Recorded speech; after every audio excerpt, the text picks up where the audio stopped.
आखिर कौन है सत्यपाल मलिक, जिनका मेन स्ट्रीम मीडिया पर बेशक ज्यादा जिक्र ना हो रहा हो, लेकिन द वायर के लिए करण थापर को दिए इंटरव्यू की वजह से सोशल मीडिया पर मलिक छाए हुए हैं। वो सत्यपाल मलिक जिन्हें इस इंटरव्यू में कहते सुना गया कि मैं सेफली कह सकता हूं कि प्रधानमंत्री जी को करप्शन से कोई बहुत नफरत नहीं है, जिन्होंने पीएम को इल इन्फॉर्म्ड यानी कम सूचनाएं रखने वाला व्यक्ति बताया।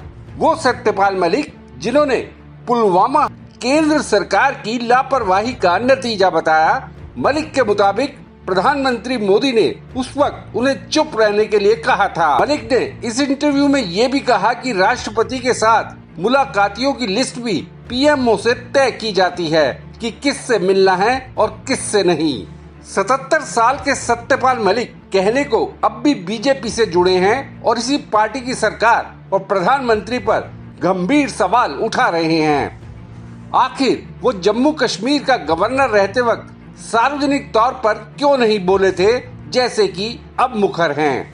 आइए जानते हैं कि सत्यपाल मलिक ने किस तरह सत्ता के गलियारों में 50 साल का सफर तय किया।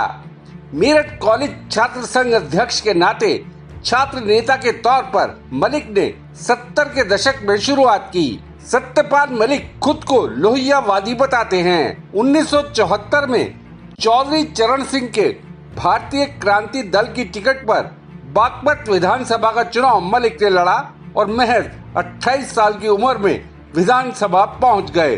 1980 में मलिक लोक दल पार्टी से राज्यसभा पहुंचे, लेकिन 1984 में उन्होंने उस कांग्रेस का ही दामन थाम लिया जिसके शासनकाल में लगी इमरजेंसी का विरोध करने पर वो जेल गए थे। 1987 में मलिक ने फिर पलटी मारी। तब राजीव गांधी पर बोफोर्स घोटाले का आरोप लगा, जिसके खिलाफ वीपी सिंह ने मोर्चा खोल दिया और मलिक ने उनका साथ दिया। 1989 में देश में आम चुनाव हुए। सत्यपाल मलिक ने यूपी की अलीगढ़ सीट से जनता दल के टिकट पर चुनाव लड़ा और लोकसभा पहुंचे।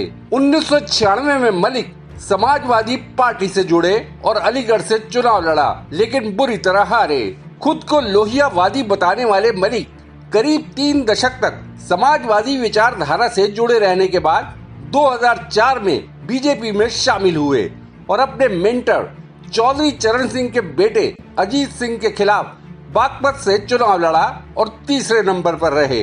2005-2006 में मलिक को उत्तर प्रदेश बीजेपी का उपाध्यक्ष, 2009 में भारतीय जनता पार्टी के किसान मोर्चा का ऑल इंडिया इंचार्ज और 2012 में उन्हें बीजेपी का राष्ट्रीय उपाध्यक्ष बनाया गया। 2014 में बहुमत के साथ नरेंद्र मोदी प्रधानमंत्री बनकर आए और 30 सितंबर 2017 को मलिक को बिहार का राज्यपाल बनाया गया।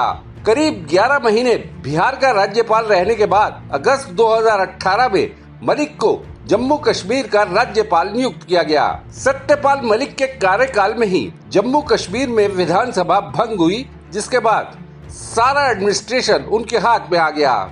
इसी दौरान 5 अगस्त 2019 को जम्मू कश्मीर से धारा 370 को हटाया गया। नवंबर 2019 से अगस्त 2020 तक मलिक गोवा के और अगस्त 2020 से अक्टूबर 2022 तक मेघालय के राज्यपाल रहे। आखिर पिछले 19 साल से बीजेपी ने जिन सत्यपाल मलिक को इतना कुछ दिया, वो क्यों आखिर अब अपने बयानों से उसके खिलाफ खड़े नजर आते हैं। सत्यपाल मलिक दावा करते हैं कि उनके पीछे जाट जाति और बड़ी संख्या में किसान खड़े हैं और अगर बीजेपी ने उन्हें परेशान किया तो पार्टी की बुरी गत बन जाएगी।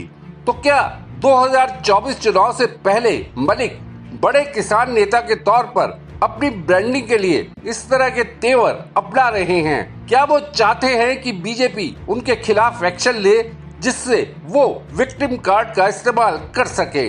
देशनामा के लिए खुशदीप सहगल की रिपोर्ट।